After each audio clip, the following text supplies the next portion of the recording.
Magandang gabi sa ating lahat. Ito po ang inyong lingkod, Pastor Windsor Cabrera. Bumabati sa inyo ng magandang gabi. At tayo po ay nasa ika-43rd day ng ating 50-day prayer warfare. At ako po ay nagagalak na ang bawat isa sa atin ay lagi ring nandyan, nakahanda upang makinig ng salita ng Diyos na magbibigay sa atin ng pag-asa, and at the same time ay magkaisa tayo sa panalangin sa lahat ng mga prayer requests, especially mga pangangailangan natin dahil sa mga nangyayari sa ating panahon. Mga kapatid, bago po tayo dumako sa pananalangin, ay gusto ko kayong dalhin sa isang special na message tungkol sa pagmamahal ng Diyos sa atin, tungkol sa ating kaligtasan. Ayan ho. I pray na this will inspire you. Ang topic na ating pag-uusapan sa message ngayong gabi ay ito ay isang kataga na ginagamit ng mga sinaunang Kristiyano during the Latin times, ng panahon ng mga tawag ay Latin times. Ito ay mga sa let's say from the 5th century, ginagamit nila ang term na ito. Ang term ay Pactum Salutis o kaya ay the Covenant of Redemption. Mga kapatid, ganito po ho, ang overview ng lahat ng plano ng Panginoon ay ganito ho. I-divide natin ito, meron ho kasing tatlong covenant. Itong ating panahon, mga kapatid, tinawag ito, if you will observe, ang Biblia ay nahahati sa dalawa. May tinatawag na Old Testament o kaya Old Covenant, at ito namang tinatawag na New Testament o kaya New Covenant. Ano ho ang pagkakaiba ng Old Covenant o Old Testament sa New Covenant o kaya New Testament? Well, ang ibig kong sabihin ng Testament o kay Covenant ay agreement. Itong New Testament, magmula nung ang Panginoong Jesus ay namatay sa cross, hanggang sa ating kapanahunan, ang tawag po dyan ay Covenant of Grace. Na sa biyaya ng Panginoon, ang lahat ng sasampalataya kay Jesus ay maliligtas. Ang tawag po dyan ay Covenant of Grace. Lahat ay maliligtas ng libre sa pamamagitan ng biyaya ng Panginoong Jesus. Pag tayo sasampalataya kay Jesus para sa ating kaligtasan, by grace you are saved. Yan ho. Ang tawag diyan ay Covenant of Grace. Yung Old Testament naman ay para sa Israel. Ang tawag naman doon ay Covenant of Law. O ito po ay agreement ayon sa kautusan na ang sino mang susunod sa kautusan ng Panginoon sa Old Testament, ito po ay para sa Israel, hindi ho ito para sa atin, ito po ay para sa Israel. Isinama sa Biblia ang Old Testament para sa ating pag-aaral, para tayo po ay matuto. But basically, the Old Testament is for Israel at ang kaligtasan diyan para sa kanila ay sa pamamagitan ng Covenant of Law. Sa atin po, magmula kay Kristo hanggang sa ating kapanahunan, ang kaligtasan ay sa pamamagitan ng grace. Ibig sabihin ng grace, hindi natin maililigtas ang ating sarili. Wala ho tayong magagawa diyan. Ang Diyos ang gumawa ng paraan para tayo po ay maligtas. Kaya dahil sa kanyang biyaya, kung tayo po ay magtitiwala kay Jesus, tayo po ay maliligtas. Yan ho, para sa lahat ho ng tao yan. Yung Covenant of Law ay para sa Israel naman. Ang sino mang susunod sa kautusan ni Yahweh ay maliligtas. Yan ho. So meron tayong tinatawag na Covenant of Law para sa Israel. At meron tayong Covenant of Grace para sa ating lahat after Jesus Christ was crucified on the cross, after He resurrected from the dead.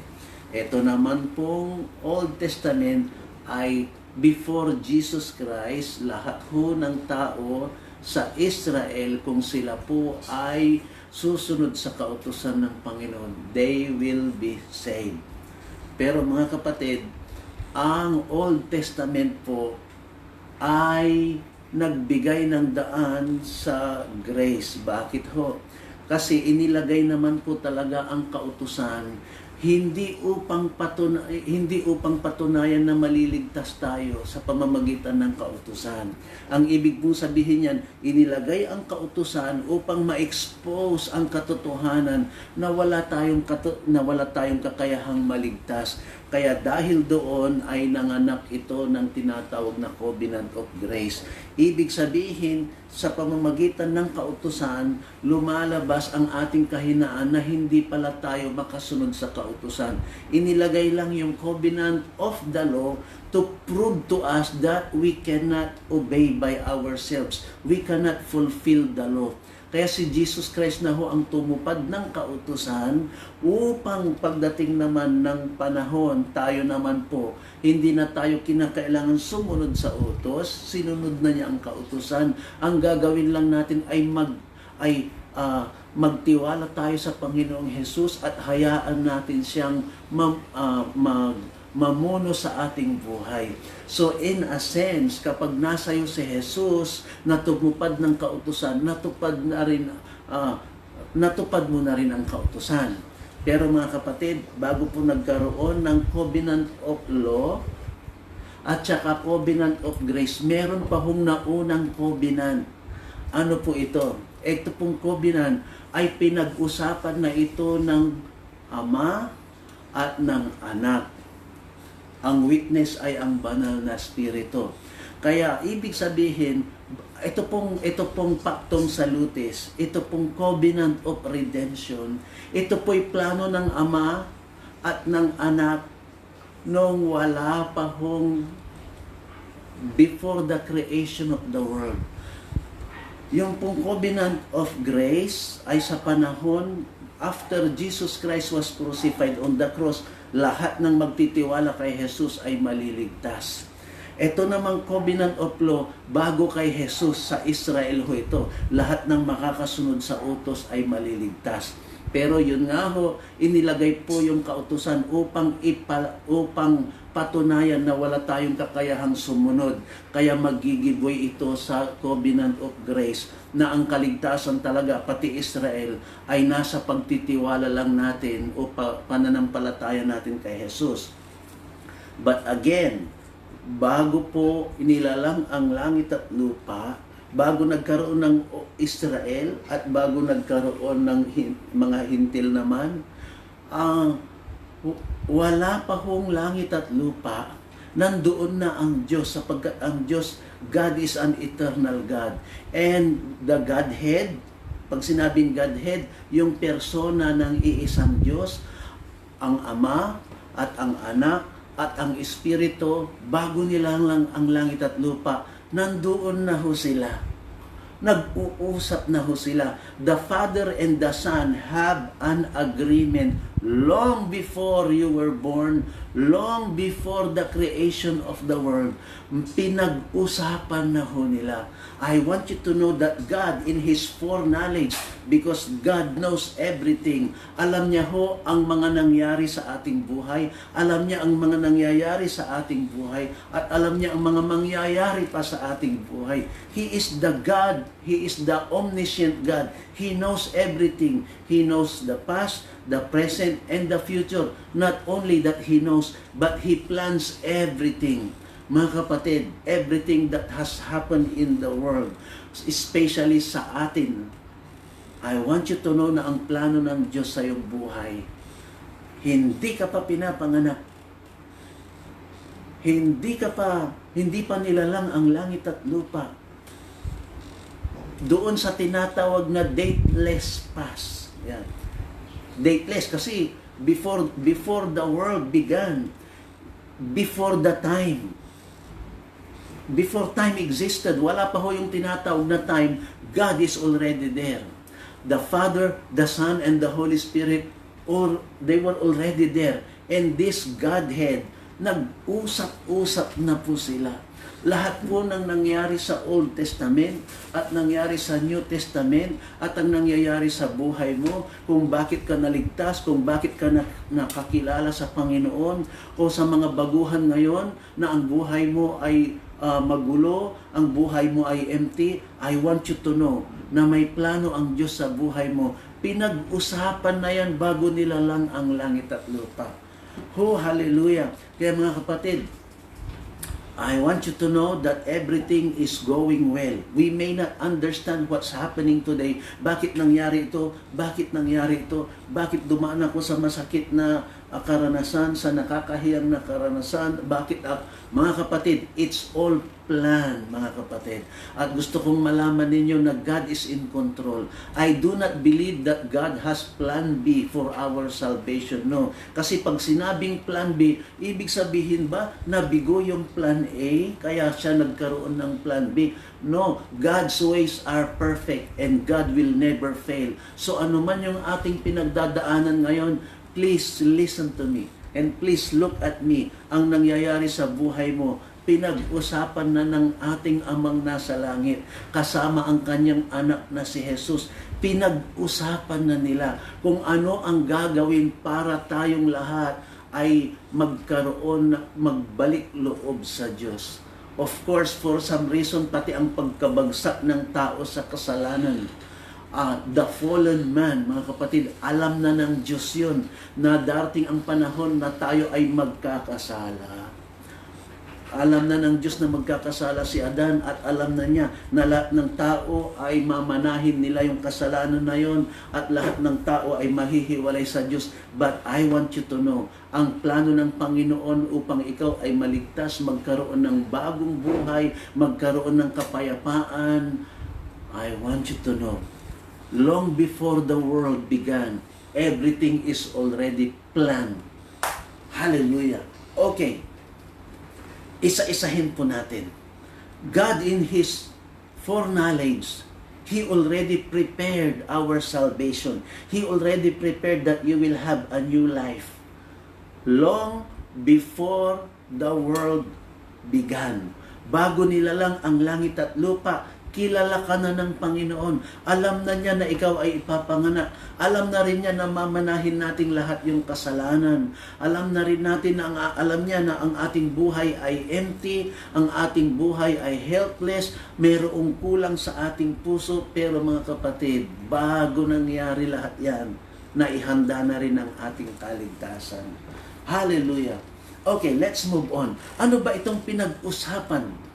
Ano ba itong pinag-usapan ng Pastor Windsor? Ano ho ba itong pinag-usapan ng Ama at ng Anak? Tungkol sa akin, tungkol sa atin, bago nilalang ang langit at lupa. As we open the scripture, we will see that the covenant, yung tinatawag na pactum salutis, yan ho yung pinag-usapan ng Ama at ng Anak bago nilalang ang langit at lupa. Yung pactum salutis na yan ay nagbunga ng covenant of law para sa Israel. Hindi para maligtas tayo sa pagsunod ng kautusan, kundi para ipakita sa atin na hindi tayo makasunod sa kautusan. Kaya nangangailangan tayo ng bagong tipan.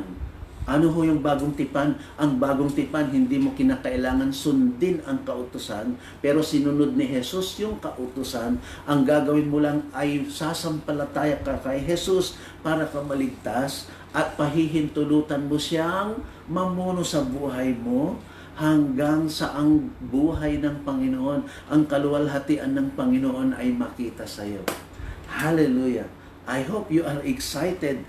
This is a little bit doctrinally inclined, but this has something. This is connected about you. This is about you, mga kapatid. Ano ho ba yon? Kaya makikita niyo ang karunungan ng Diyos, ang kapangyarihan ng Diyos, at ang kaalaman ng Diyos, ang kanyang karunungan at ang kanyang presensya ay nasa lahat ng lugar. Okay, isa-isahin ho natin. Tignan ho natin sa Biblia na bago nilalang ang langit at lupa, pinili ka na ng Panginoon. Paano nangyari yun? Well, noong 1963 ka palang ipanganak.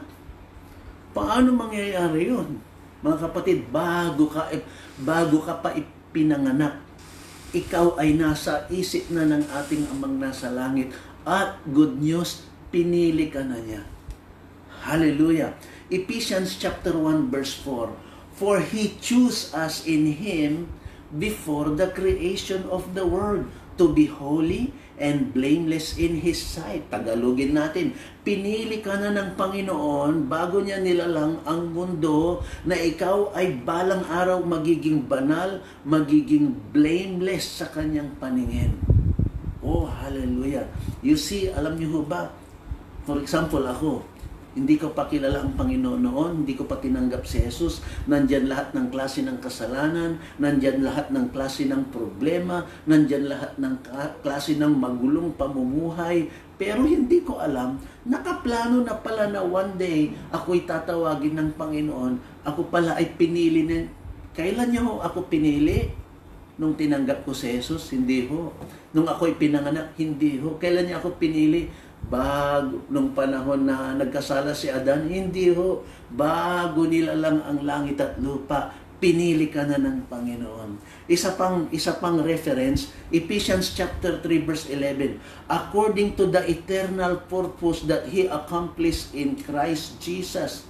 Ito po ay ayon sa plano ng Panginoon na that He accomplished in Christ Jesus. Ibig sabihin, ito'y pinag-usapan na nila na ng Kanyang anak na si Hesus Kristo. Yung eternal purpose, ibig sabihin po ng eternal purpose, eternal means no beginning and no end.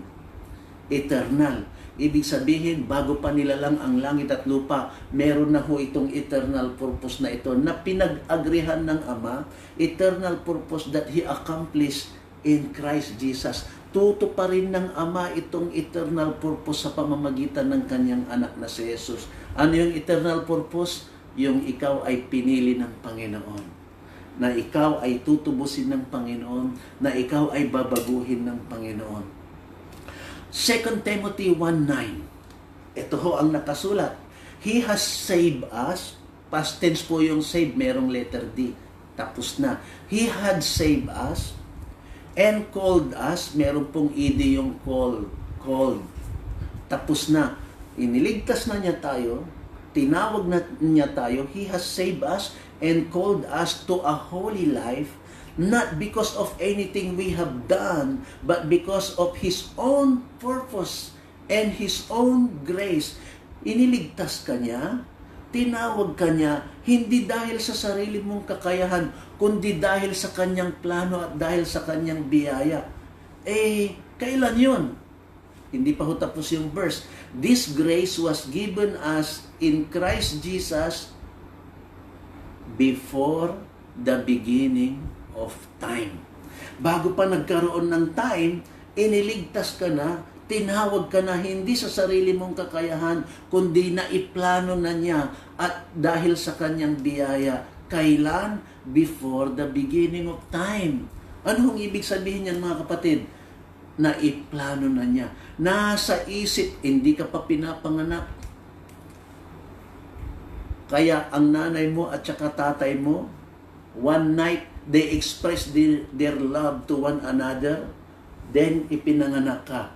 The reality is this, hindi si tatay mo at saka si nanay mo ang gumawa sa'yo. Ginamit lang sila. Pero bago ka pinanganak at bago nilalang ang langit at lupa, lahat ho. Kung baga sa bahay, hindi nyo pa nakikita yung bahay, nasa blueprint pa lang, yung blueprint na yan ay nasa isip na ng Ama na matutupad sa tamang panahon. Kaya ikaw ay pinanganak sa ganung taon kung kailan ka pinanganak. Kung kailan ka pinanganak, kung kailan mo tinanggap si Jesus, it is all in the blueprint of the mind of God. Hallelujah. I hope we will not just open our heart tonight, but let us open our mind tonight na ganito pala ang plano ng Diyos. Hindi yung bahala na kung anong mangyayari. Hindi ho. Everything is in the master plan, the blueprint of God. And this master plan and blueprint and eternal purpose is all about you. Hallelujah. 2 Thessalonians chapter 2 verse 13. But we ought always to thank God for you, brothers and sisters, loved by the Lord, because God chose you as first fruits to be saved through the sanctifying work of the Spirit and through belief in the truth. Mga kapatid, sabi niya, dapat tayong magpasalamat sa Panginoon. Tayo na minahal ng Diyos, pinili niya tayo na maging first fruit. Alam niyo, ibig sabihin ng first fruit, tayo daw ho ang mga mauuna, tayo ho mga mauuna. Ibig sabihin, kung bakit ikaw ang unang na-save sa family nyo o sa community nyo, ibig sabihin, may mga susunod pang masisave. May mga susunod pang tatawagin ni Lord. May susunod pa na babaguhin ni Lord ang kanilang buhay. Pero, praise the Lord, ikaw ang inuna ng Panginoon because God wants you to become His first fruits. Ibig sabihin ng first fruits, the best fruit. You are the first fruit kasi kaya ka tinawag ng Panginoon. Kapatid, gusto kanyang i-model sa mga susunod pa na mga taong tatawagin niya, babaguhin niya. Kaya kapatid, please look at me. That is how special you are in the Lord. Alam niyo ho, yung mga nagtitinda ng mga kung ano-anong dapat itinda dyan, gamot, pagkain, pag nagbigay sila ng sample, ibig sabihin, the best yung sample para bibili pa sila ng mga susunod. Di ho ba? Kayo ho yung first fruit, kayo po yung sample ng banal na pamumuhay. Kayo po yung sample ng buhay na binago ng Diyos. And God wants you to be an example. God wants you to be first fruit na susundan ng iba. That is how special you are. Hindi ka tatawaging first fruit kung low class, kung mahina ang quality mo. Kaya mga kapatid, don't look at yourself na mahina, mababa, kawawa. No, God has called you to be first fruits. Nakaplano na kung sino yung mga mauunang maliligtas at kasama ka doon upang yung mga susunod pa, yung mga nandyan pa sa lansangan, nandyan pa sa kadiliman, kapag titingin sila sa iyo, you are a model. Kailan bakit ka nauna? Well, I do not know, but God in His grace, dinesisyonan niya na tayo ho'y mga mauuna na mababago ang buhay. That is how special. Kailan ho? Noong unang panahon pa. I hope ma-appreciate niyo po ito. Na ang Panginoon pala, nakaplano na lahat. Inihanda na niya lahat. So, the Lord bless us all. Ipagpatuloy po natin. Bago nila lang ang langit at lupa, alam na ng Diyos na ang tao ay mahuhulog sa kasalanan. At inihanda na ng Diyos ang kaligtasan ng tao. Paano mangyayari yon? Mag-uusap po yung ama at saka anak. Para bang, let us try to imagine na doon sa kalangitan ay nag-uusap ang ama at ang anak na ang sabi nila, o anak, anong ating gagawin para maligtas ang sanlibutan? Anong ating gagawin para maligtas yung mga tao na ang kanilang buhay ay magulo, nahulog sa kasalanan? Ano ang ating gagawin? At sabi naman ng anak, tayo, kaya Ama, Abba, Father, kung ano po yung kalooban mo, susunod ako para maligtas sila. Hindi pa ho nila lang ang langit at lupa, nandoon pa sila sa eternity past. Pinag-usapan na nila. Lalalangin natin ang langit at lupa, mahuhulog ang tao sa kasalanan, ngunit ipapakita natin ang ating kapangyarihan sa pamamagitan ng ating pag-ibig na ililigtas sila. Ang Ama ho ang nagplano, ang Anak ang susunod, at ang Holy Spirit ang magpapaliwanag sa ating lahat. So, it's an agreement between the Father and the Son and the Holy Spirit. Hallelujah! Ito ho ang kanilang para mangyari yan. Ito po ang agreement ng Ama at ng Anak. The eternal God, the Father, the Son, and the Holy Spirit. Ito ho, isa sa pinag-usapan nila ay ganito. Anak, kinakailangan para matupad ang kaligtasan nila, kinakailangan magkatawang tao ka. God has the power to limit Himself. Kaya pala ng Diyos na ang Diyos na Espiritu, Diyos na makapangyarihan, He has the power to limit Himself na siya na Diyos ay magiging tao sa pamamagitan ng kanyang anak. Ganito hong nakasulat, Galatians 4, verse 4 and 5. But when the fullness of time had come, God had sent His Son, born of a woman, born under the law. Nakasulat po, when the fullness of time, ibig sabihin, yung nangyari na si Jesus ay nagkatawang tao, yun ho ay nangyari when the fullness of time come. Pinag-usapan na nila before the creation of the world na balang araw, ang isa sa kanila, ang anak, ay magkakatawang tao. Kailan? When the fullness of time comes. Yung palang kapanganakan ni Jesus ay fullness of time. Natupad din sa tamang panahon. Sa tamang panahon, Jesus Christ was born in obscurity. He was born in a place na ang buhay sa panahon na yon, they were under the Roman Empire. Napakahirap. But it is part of the plan. It is, sabi nga sa Bible when the fullness of time come. I like this word. Yung palang panahon na akala ko magulo ang buhay ko at yun ang naging turning point para tanggapin ko si Jesus, yung crisis na yon, yung turning point na yon, it's part of the fullness of time. Malay nyo, itong nangyayari sa quarantine, na ikaw ay magbabalik loob kay Lord, is part of the fullness of time. Ito na ang panahon na tayo magbalik loob sa Panginoon, na nanawagan ang Panginoon. Panahon na. Today, if you hear His voice, harden not your heart. Because this is the fullness of time for you. Yung usapan nila na si Jesus, alam na po ng anak kung gaano kahirap ang magkatawang tao, maghihirap siya sa krus, aalipustahin siya, at siya'y ipapako sa krus. Alam na ho niya yan. Hindi na ho nagulat si Jesus nung siya ay mamamatay sa krus. Bakit? Pati ho ang kanyang kamatayan sa krus, pinag-usapan na nila ng Ama yan. Pero bakit niya gagawin yun? Kapatid, ito po'y para sa'yo.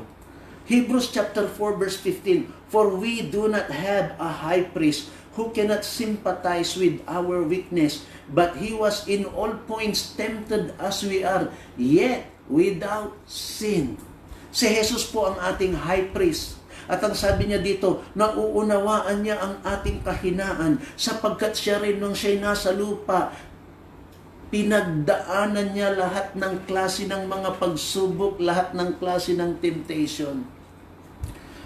Kaya wag ho tayong magreklamo sa ating pinagdadaanan ngayon sapagkat ang Panginoong Jesus, pinagdaanan niya lahat yun. At bago nila lang ang langit at lupa, alam na niya kung gaano kahirap ang kanyang pagdadaanan. And yet, pinag-agrihan yun. Pumayag si Jesus na sundin ang kalooban ng Ama na sa pamamagitan ng kanyang pagkakatawang tao at dadaan sa lahat ng ating pinagdadaanan ngayon. Alam na po niya yan. Pero alam niyo ang pagkakaiba. Ito ang pagkakaiba. Lahat ng temptation, lahat ng trials, pinagdaanan ni Jesus yan. Pero hindi siya nagkasala. Inihanda na niya ang kanyang sarili na hindi siya bibigay sa anumang temptation. Hindi siya bibigay sa anumang trials. Inihanda na niya kasi ang kanyang buhay. You see, merong isang tanong, si Jesus ba nung siya nagkatawang tao, nagkasala ba siya? Hindi. Nabasa na natin. Isa pang tanong, pero pwede siyang magkasala bilang tao? Yes. Bakit hindi siya nagkasala? Mga kapatid, kaya hindi siya nagkasala. Kasi meron silang pinag-usapan. Pag siya nagkasala, madidisqualify siya bilang tagapagligtas natin. Ngunit iningatan ng ating Panginoong Jesus na sa kanyang pagkakatawang tao ay hindi siya magkasala. there is a tendency na siya'y magkasala. Otherwise, hindi siya tutuksoy ng dyablo. Kaya nga siya tinukso ng dyablo, baka sakaling magkasala siya. Pero iningatan niya ang kanyang sarili. Iingatan ko ang aking sarili. Kinakailangan hindi ako magkasala kasi pag ako'y nagkasala, madidisqualify siyang tagapagligtas at tayong lahat ay mapapahamak. Kung bakit hindi nagkasala si Jesus, it is for your own good. It is for your own benefit. Ikaw ang nasa isip niya nung siya'y naghihirap sa cross. Ikaw ang nasa isip niya sa bawat temptation na iniiwasan niya, sa bawat pagsubok na pinagtagumpayan niya. It's because of you. Ikaw ang inspirasyon ni Jesus. Sabi niya, kinakailangan mapagtagumpayan ko itong crucifixion. Kinakailangan mapagtagumpayan ko lahat ng temptation para maligtas ka. Oh, can I say amen? Pwede ba kayong mag-comment ng amen dyan? Ang sarap po ng ating pinag-uusapan. Hebrews chapter 2 verse 10 hanggang 15. For it was fitting for him, for whom all are all things and by whom are all things, in bringing many sons to glory, to make the captain of their salvation perfect through sufferings. For both he who sanctifies and those who are being sanctified are all one, for which reason he is not ashamed to call them brethren, inasmuch then as the children have partaken the flesh and blood, he himself likewise shared in the same, that through death he might destroy him who had the power of death, that is the devil, and release those who through death were all their lifetime subject to bondage. Ganito pong ibig sabihin yan. Dapat lang, it was fitting for him. Dapat lang at bagay sa kanya na lahat ng bagay ay nalalang para lahat ng bagay ay nilalang sa pamamagitan niya at para sa kanya. At sabi niya dito, pinagdaanan niya yon, pinag-usapan na yon upang magkaroon in bringing many sons to glory, para magkaroon ng mga anak ng Diyos, para magkaroon daw ng many sons of glory, para magkaroon ng maraming anak ang Diyos. Si Jesus ang magiging kapitan ng kanilang kaligtasan sa pamamagitan ng sufferings. Si Jesus po ay dumaan sa suffering. Masaya po siyang dumaan sa suffering dahil alam niya ang bunga ng suffering na yan ay magbibigay ng daan para maraming maging anak ng Diyos. Hebrews 2:10. Mga kapatid, habang si Jesus ay pinapasan niya yung cross doon sa daan ng Via Dolorosa, habang pinapasan niya yung cross, habang pinapalo siya, sabi niya, sige lang, paluin niyo lang ako, sapagkat sa pamamagitan ng hirap na yan, sa pamamagitan ng kamatayan ko sa cross, maraming magiging anak ang Diyos. Si Jesus po yung panganay na anak, at siya lang ang nag-iisang anak, the only begotten Son. Pero nung tinanggap niya yung crucifixion, sabi niya, sige, ako lang ang nag-iisang anak ng Diyos. Ngunit pagkatapos ng kahirapang ito at kamatayan ko sa cross, hindi na ako ang nag-iisang anak ng Diyos. Ako na ang panganay na anak ng Diyos, the firstborn Son of God. Bakit? Dahil sa lahat ng tatanggap sa Kanya, magiging kapatid niya lahat. Kaya Jesus is our elder brother. He is the firstborn son and we are God's children. He is our elder brother. Nakalagay yan sa Proverbs, there is a brother. There is a friend that is closer than a brother. Si Jesus po yung kaibigan at kapatid natin at kuya natin. Hallelujah. Inasmuch as then as the children have partaken of the flesh and blood, kung tayo daw po ay flesh and blood, tayo daw po ay human beings, si Jesus, niloob niya na magkatawang tao. Ganito po kasi mga kapatid. Si Jesus po ay Diyos. Balik-balik na rin natin ang Biblia. It's in the Bible, Jesus is God. Kaya siya nagkatawang tao. Kasi kung Diyos siya, paano niya babayaran ng ating kasalanan? Ang bayad ng kasalanan ay kamatayan. Paano mamamatay si Jesus? Hindi pwedeng mamatay si Jesus kung siya ay espiritu, kung siya ay Diyos. Kaya para matikman niya ang kamatayan, kinakailangan magkatawang tao siya. At nung natikman niya ang kamatayan, nung siya naging tao, at hindi naman siya kayang hawakan ng kamatayan habang buhay. After 3 days, He rose again. Para saan? Para lahat tayo na dumadaan sa kamatayan ay mapapalaya sa ating takot sa kamatayan. Verse 15, and release those who through fear of death were all their lifetime subject to bondage. Lifetime, we are subject to bondage. Ano yung bondage na yan? Yung death at saka fear of death. Pero dahil sa kanyang kamatayan, tayo daw ay na-release na. We have been released from the fear of death. Tayo daw po ay malayo na sa kamatayan, malayo na sa takot sa kamatayan dahil siya ay namatay at muling nabuhay. Mga kapatid, bago nilalang ang langit at lupa, alam na niya yon. Nakaplano na yon. Kaya lahat ng ginawa ni Jesus doon sa cross, everything is already pre-planned. Hallelujah. Ano pa ang isang napag-usapan? Napag-usapan ng ama at ng anak, o sige anak, gagawin natin ang kaligtasan ng tao. Kinakailangang magkatawang tao ka. Opo ama, sa takdang panahon, ako'y ipapanganak at magiging tao. Nagkatawang tao siya, di ba? John 1:14, and the Word was with God. The Word was, in the beginning was the Word, and the Word was with God, and the Word was God. And then in the fullness of time, the Word became flesh. So kasama si Jesus, kasama sa plano ni Jesus na talagang siya magkakatawang tao. At kasama din si Jesus, kasama din sa plano ng ating Panginoong Jesus na siya ay maghihirap.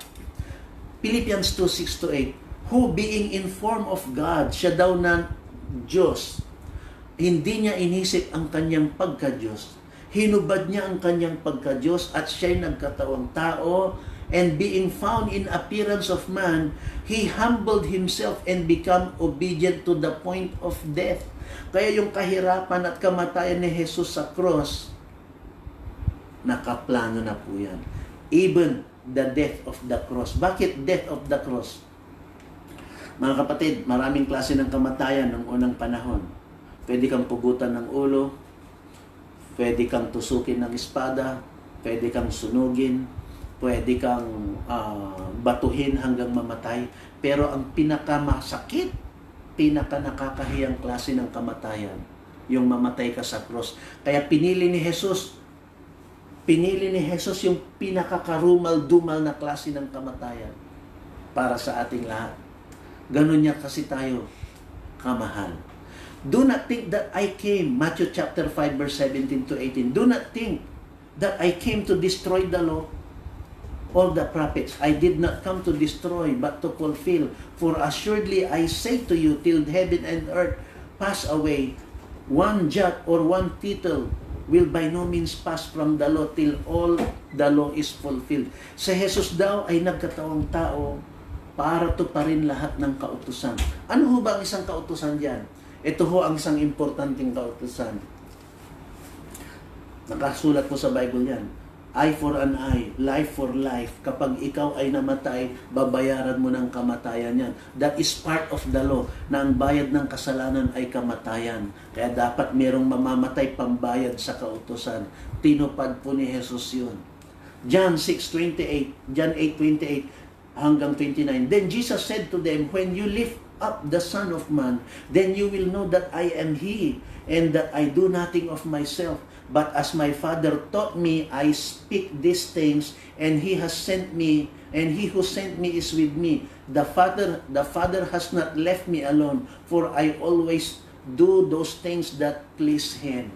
Mga kapatid, nung siya nandito sa lupa, ang sabi po niya, kapag ako'y itataas na, ano ba yung sinabi, ano ba ibig sabihin ng kapag ako'y itataas na? Kapag siya'y itataas na ho sa cross, malalaman natin na siya ay siya nga, na wala siyang ginawa para sa kanyang sarili. Ang ating Panginoong Jesus, lahat ng inisip niya, lahat ng itinuro niya, lahat ng ginawa niya, ay ginawa niya hindi sa sarili niyang kakayahan o desisyon. Ito po lahat ng kanyang ginawa, sinabi nung siya nasa lupa, ay ayon sa pinag-usapan nila. Yung part ng Pactum Salutis, pinag-usapan na nila yan. Anak, ito ang sasabihin mo sa kanila. Anak, ito ang ituturo mo sa kanila. Anak, ito ang gagawin mo sa kanila. Pagalingin mo sila, buhayin mo sila, palayain mo sila. Lahat po ng ginawa ni Jesus ay ayon sa pinag-usapan nila bago nilalang ang langit at lupa. Malapit na po akong matapos. The Son will apply to the people the fruits of His merits. Isa sa pinag-usapan ng ama at anak, ganito ho, gusto kong mag-imagine tayo eh. Most likely ganito, Ama, lahat ng kabayaran ng kasalanan, lahat ay gagawin ko, yung ako'y mamamatay sa krus. Ama, ipangako mo sa akin na lahat ng benefits ng aking paghihirap ay pupunta sa mga tao. The Son will apply to people the fruits of His merits. Ibig sabihin, lahat ng effort ni Lord, lahat ng effort ng anak, pinag-usapan ko ng mag-amayan, lahat ng effort ng anak ay i-apply sa lahat ng mga tao. The Son will apply to people the fruits of His merits. Sino hong mga tao? Lahat po, lahat ng sasampalataya kay Jesus, lahat ng benepisyo na ini-enjoy natin ngayon ay galing sa sakripisyo ni Jesus doon sa cross. Hallelujah! Sa Kanya ang sakripisyo, tayo ho ang benepisyo. Amen? Ano-ano ho ba yung benepisyo na yun? Number 1, complete pardon. Tayo po, mga kapatid, lahat ng ating kasalanan, malaki, maliit, sinadya, hindi sinadya, kasalanan nakatago, kasalanan nakalantad, kasalanan mo noon ngayon, kasalanan mo bukas, lahat ng kasalanan, complete forgiveness, complete pardon. Ang ibinibigay ng Diyos sa atin ay kumpletong pagpapatawad. Pangalawa, kasama dyan sa merit o kasama dyan sa benepisyo na ating tinanggap mula sa sakripisyo ni Jesus na pinag-usapan na nila noon. The renewal of our life through the Holy Spirit. Ibibigay, ganito po ang usapan, Ama, Anak at Espiritu. Sabi ng anak, Ama, lahat ng benepisyo ng aking sakripisyo ay ibibigay ko sa lahat ng taong sasampalataya sa akin. At ang pangalawang benepisyo dyan ay ang Holy Spirit ay titira sa kanila. Sabi naman ng Holy Spirit, yes, I am willing. Kaya nga ho, on the day of Pentecost, bumaba ang Holy Spirit para tuparin yung pinag-usapan ng Ama at ng Anak na pagkatapos ni Jesus na aakyat sa langit ay bababa naman ng Holy Spirit at titira sa lahat ng mananampalataya. That is why we are the temple of the Holy Spirit today. Pangatlo ho, pangatlo is, I want you to listen to this. Kasama sa benepisyo ng sakripisyo ni Jesus ay iingatan niya lahat ng mananampalataya. Come on, say praise the Lord. You know why? God will preserve you. You will not die before your time. Especially because God has placed a calling upon you. Hindi ho kabiguan ang kamatayan ni Jesus sa cross sapagkat ito'y para sa iyo. Listen to this. Part of the plan is to preserve you. Preserve you. Na anuman ang mangyari, anuman ang pagdadaanan mo, God has to preserve you. Kahit itong natumba ka, nanghina ka, God will sustain you. Bakit? Pangako niya sa kanyang sarili yan na He has to preserve you. Let me give you the scripture. John 17:12. Ito ho, nakasulat. While I was with them in the world, I kept them in your name. Those whom you gave me, I have kept. And none of them is lost, except the son of perdition, that the scripture might be fulfilled. And the glory which you gave me, I have given them, that they may be one just as we are one. Initially, ito'y tinutukoy ni Jesus yung mga alagad niya nung siya'y nasa lupa. Na Ama, iningatan ko sila sa pamamagitan ng iyong pangalan, at yung kaluwalhatian mayroon ako ay ibinigay ko sa kanila upang sila'y magkaisa. Katulad natin na tayo nagkakaisa. Initially, it is for the disciples of Jesus Christ when He was on earth. But the same promise is not only for the disciples of Christ, pero tayo rin ho ay disciples ng Panginoon. At sa pamamagitan ng Espiritu ng Diyos, God will protect you by the power of His name. While I was with them in the world, I kept them in your name. Iningatan ko sila sa inyong pangalan. Punta tayo, atras tayo ng isang verse, John 17:11. Iningatan ko sila sa inyong pangalang ibinigay mo rin sa akin. Ang pangalan po ng ating Ama sa Old Testament ay Yahweh. Ang pangalan po ni Jesus ay Yahweh Shua. Pinaikli, Yeshua, na ngayon ay in-English natin na Jesus. Pero nakapaloob pala doon sa pangalan ni Jesus, yung pangalan ng Ama. At ang pangalan yan ang mag-iingat sa atin. Kaya pag sinabi mong in Jesus' name, kapatid, that God will protect you, God will preserve you. Hallelujah. Malapit na. Hallelujah. Let's move on. That the Father will prepare the Son a body fit for Him, uncontaminated by sin. Yung katawan ni Jesus, nung siya'y nagkatawang tao, ay katawan lupa, pero inihanda ng Diyos na uncontaminated by sin. Sa Luke 1:35 po yun. The Holy Spirit will come upon you and the power of the highest will overshadow you. Therefore, the Holy One who is to be born will be called the Son of God. Binigyan siya ng katawang hindi uncontaminated by sin. Yan ho. Kaya si Jesus po, kaya nga ho si Jesus ay ipinanganak na walang tatay. Hindi po siya anak ni Joseph. Ang kasalanan ng tao ay nasa dugo. Kaya kung siya anak ni Joseph, si Joseph ay isang taong makasalanan, contaminated ng sin ang katawan ni Jesus. Pero hindi ho, sapagkat ang ginamit ng ating Ama upang ipanganak si Jesus ay isang virgin. Ganun ho kahalaga yung tinatawag na virgin birth. Mary has to be a virgin. Importante ho yun. Para ang lalabas ay isang anak na ang katawan ay uncontaminated by sin. Therefore, when He came into the world, He said, sacrifice and offering you did not desire, but a body you have prepared for me. Tignan niyo po yung sinabi ng anak, ha? Sabi niya, Ama, sacrifice tsaka offering, hindi yun ang hinanap mo, pero binigyan mo ako ng katawang lupa na inihanda mo. But a body you have prepared for me. Yung katawang lupa ni Jesus ay katawang inihanda ng Ama na yun ang kanyang magiging katawan kapag siya'y nasa lupa. Let's move on. The Father would anoint the Son with the Holy Spirit without measure so He could fulfill His messianic office.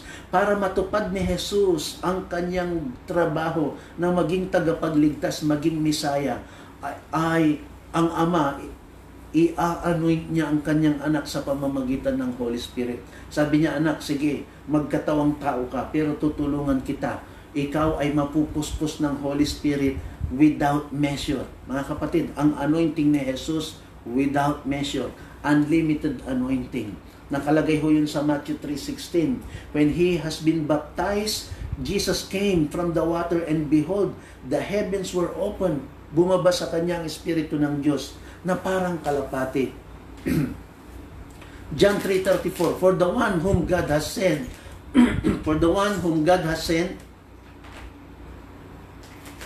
si Jesus speaks of the words of God. Ito, for God gives the Spirit without limit, o kaya sa ibang version, without measure. Ang Holy Spirit o anointing ng Holy Spirit na kay Jesus, without measure, without limit. Hallelujah. Mga kapatid, there will come a time, bawat isa sa atin, we will experience the unlimited anointing of God. Okay, let's move on. Number 4, that as a reward of the Son's accomplished work, send out the Holy Spirit to form, instruct, guide, and protect the church. Parte ng gantimpala ng ating Ama sa kanyang anak na si Jesus kapag natupad niya ang trabaho ng kaligtasan ay ibibigay ang Holy Spirit sa church. Kaya magmula noong bumaba ang Holy Spirit ang nagtuturo sa atin, nagpuprotect sa atin, ang nag-guide sa atin. It's part of the plan. It's part of the agreement of the Father and the Son. It's part of the Pactum Salutis. Hallelujah. Lapit na. That the Father will give unto the Son a numerous seed as part of His accomplishment. Seed from all nations and tongues. Kaya nga ho, naniniwala po ako, nung si Jesus ay nasa cross, bagamat nagsasuffer siya physically, sa kanyang kaluluwa, masaya po siya sapagkat alam niya na kapag siya namatay sa cross, maraming mga makakakilala, maraming mga mababago ang buhay. Di ba nakalagay sa Bible? Who for the joy that was set before him, he enjoyed the cross. Dahil sa kagalakang naghihintay sa kanya, namatay siya sa cross.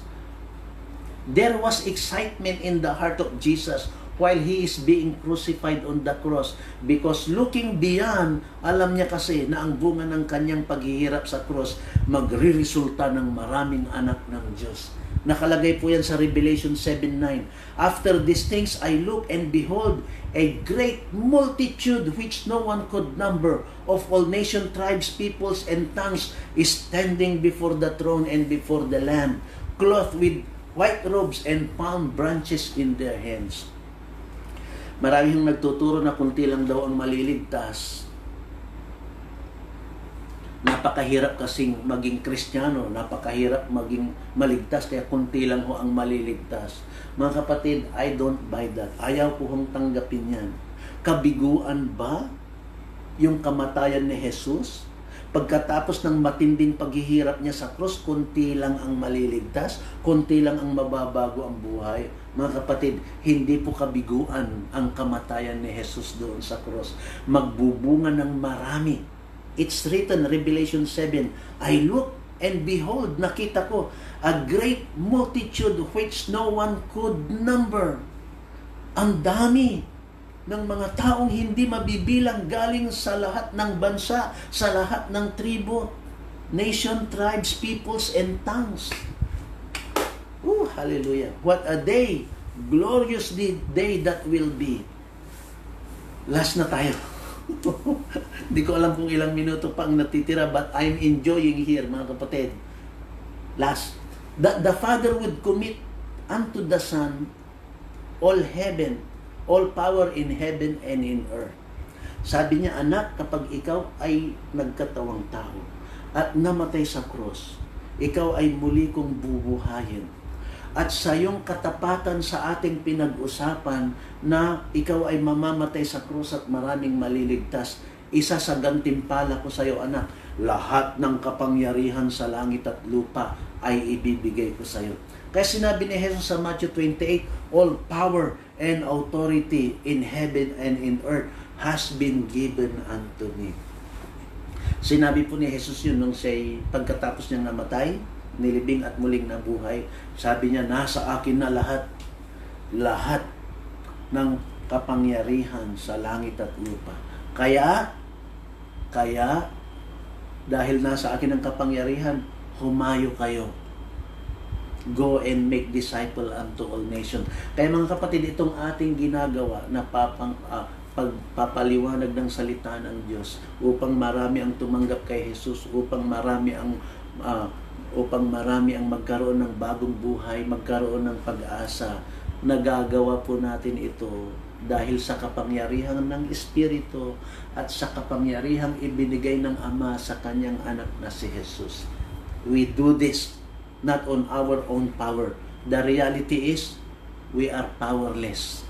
But the power of God is in us because God wants to reach out to you. Jesus loves you very much. Our Father loves you very much. The Holy Spirit loves you very much. Nasa kung saan, bago ka pa nilalang at bago nagkaroon ng langit at lupa, nasa isip ka na ng Diyos, pinag-usapan ka na, pinagplanuhan na kung paano ka maliligtas, kung paano mababago ang buhay mo. Hallelujah! Ganyan kakamahal ng Panginoon at ganyan kakatagal na rin. Hallelujah! Noon pa lang, bago nilalang ang langit at lupa, matagal ka nang nasa isip ng ating Ama. Ano ang ating gagawin ngayon? Mga kapatid, ito po ang hamon ko sa lahat ng nakikinig at nanonood ngayon. Dahil sa nalaman nating katotohanan na ang ating kaligtasan, bagong buhay, kapayapaang ibinigay sa atin ay pinag-usapan na pala bago nilalang ang langit at lupa. Pactum salutis, pinag-usapan na ang ating kaligtasan. Covenant of redemption. This is what the Lord is expecting from us. Mahalin natin siya at pasalamatan natin siya sa kanyang awesome, amazing grace. Grabe pala mga kapatid. Lahat ng nangyayari sa buhay mo at pinagdaanan mo, nakaplano na pala yun. At ngayon, ikaw ay pinagpapala ng Panginoon. Pwede ho ba? Even every day, every moment of your life, mahalin natin ang Diyos. Pasalamatan natin siya. Pangalawa, let this goodness drive us to serve Him more. Ngayong nalaman nyo na bago nilalang ang langit at lupa, nasa isip ka na ng Ama, pinagplanuhan na pati ang bagong buhay at pagpapalang tinatanggap mo ngayon. Sana ito ho ang magtulak sa atin na maglingkod sa Kanya. Let me say it again. One of the blessing na pinag-usapan nila, that God will preserve you. Kaya anuman ang darating pang mga pagsubok na haharapin mo, don't worry. Just trust the Lord. God will preserve you. God will sustain you. God will see you through. So please, let His goodness drive you to serve Him more and more. Mga kapatid, nung na-discover ko ito, naku po, lalo akong napamahal kay Lord. Lalo siyang napamahal sa akin. At lalo akong naging masigasig na maglingkod sa Kanya. Number 3. Sana wag lang tayo ang mag-enjoy ng kabutihan ni Lord. Pwede ho ba? Can you please reach out to others? There are still many sons of God. Magiging sons of God. Marami, hindi lang ho tayo mga kapatid. Marami pa hong nandyan sa labas. They do not know the way. They do not know the way. They do not know the truth. They do not know life. But Jesus is the way, the truth, and the life. Pwede ho ba mga kapatid? Bukod sa mahalin natin at pasalamatan natin siya, maglingkod tayo sa Kanya at saka pangatlo. Pwede ho ba itong kabutihan ng Diyos, itong pinag-usapan ng Ama at ng Anak, pwede ho bang iparating din natin sa iba? Marami pa ho dyan. Listen, you have 3 powers. Bawat isa sa inyo na nakikinig, nanonood, meron po kayong 3 kapangyarihan binigay ng Diyos. You have the power to pray.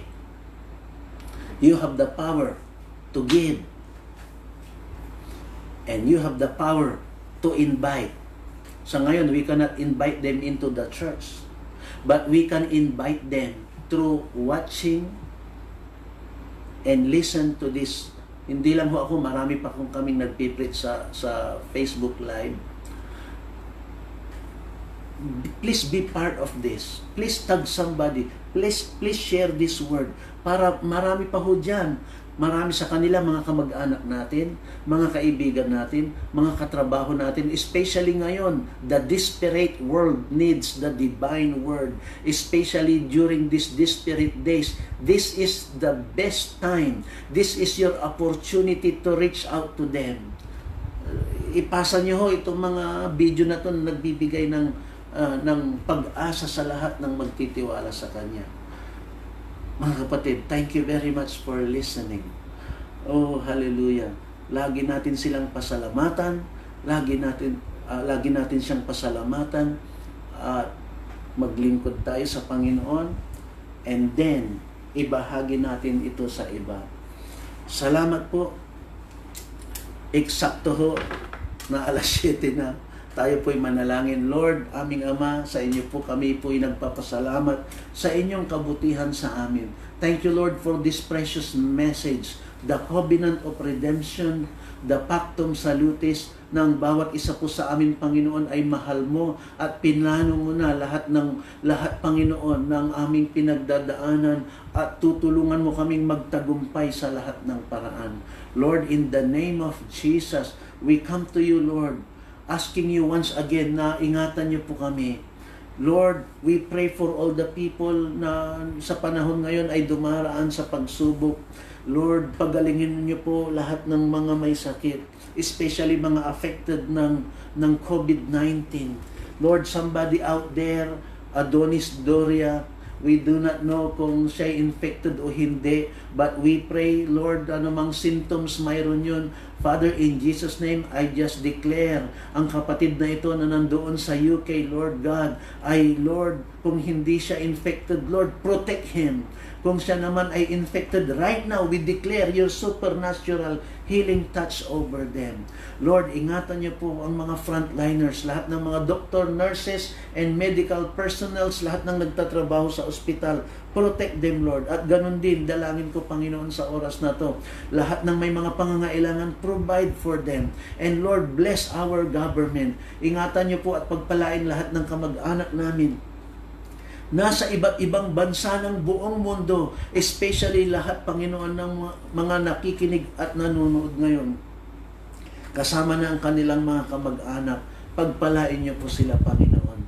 Sa iyo po lahat ng papuri, Lord God, lahat ng pasasalamat, and continue to bless our President and our government. Thank you, Lord, in Jesus' name. Amen and amen. Hallelujah. Salamat po mga kapatid. Pasensya na kayo kung napahaba ng konti, but we would like to say we love you very much. At bago po ako magtapos ay pwede ko hubang batiin ang mag-asawang Cherry and Dominic Fuse. Sila po ay nasa Singapore, but at this point in time hindi ko sila makauwi. Nasa France po sila, pero mga kasama po natin sila sa GCF. At mga kapatid, congratulations sa kanilang first year anniversary. At si Cherry po ay buntis na at malapit ng manganak. The Lord will bless you and help you maging matagumpay ang iyong panganganak. Cherry, we love you very much, the two of you. At lahat ng mga GCF, we love you very much. Miss na namin kayo. Sana magkita na tayo ng linggo. Kaya lang, we need to obey the government. Kung ma-finalize itong extension, ay naku, mapapatagal. Pero, di bale, please, let us get in touch through Facebook Live. Pwede ho kayong tumingin sa ating account, Windsor Gomez Cabrera, at we want to promote to you the account ng ating church, Gospel of Christ Fellowship, Dagupan, at buong Gospel of Christ Fellowship po. At please, tunghayan niyo po yan. God bless you. Magkita po tayo bukas, alas 12 ng tanghali at alas 6 ng gabi, Philippine time. We love you very much. God bless you. Ito po ang inyong lingkod, Pastor Windsor, kasama ang aking family, my wife, my kids, my manugang, and my apo. Asan yung ating apo? Hallelujah. God bless you. Together with our ministry, GCF, binabati namin kayo ng Shalom. Shalom.